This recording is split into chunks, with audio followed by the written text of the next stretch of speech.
So the Racing Post have asked for everyone's horse of a lifetime, and Star Sports are going to price up the event. So they've asked me, funnily enough. So listen, I'm going to go for Desert Orchid. Everyone loved the grey, and everyone knew what Desi was. You know, he was a superstar racehorse at the time.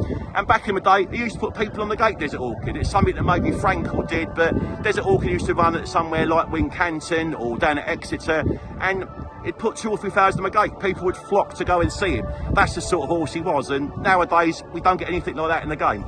You've got to remember, Desert Orchid, he started as a 2-mile hurdler. He was a reasonable hurdler. He was no world beater over hurdles, ran in champion hurdles and the likes of that. He really went over fences. His bold jumping and his front running just coming to his own. And he was well known to dislike Cheltenham, but he was still placed in champion chases and in Arkles. And of course, that memorable day on the heavy ground when he hated when he won the Gold Cup when he beat Yahoo. But you know, people always seem to think about him over all sorts of trips. He loved Sandown. He obviously loved Kempton because he won 4 King Georges round there. So that shows what sort of the quality of the horse he was, and only Corto Stars sort of matched that since.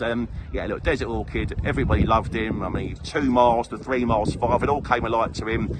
I remember the race he beat Panto Prince Van Ascot. Panto Prince was a seriously good 2-mile chaser, and he gave him nearly a couple of stone in a beating. Then he won an Irish Grand National over the best part of 3 3/4 miles off top weight. You know, shows the mark of the horse, really. He finally had his day in the sun when he won the Gold Cup, that memorable soaking wet day at Cheltenham when he beat Yahoo in that driving finish. And for me, it's going to be Desert Orchid. So in the words of the immortal Sir Peter O'Sullivan, Desi has done it.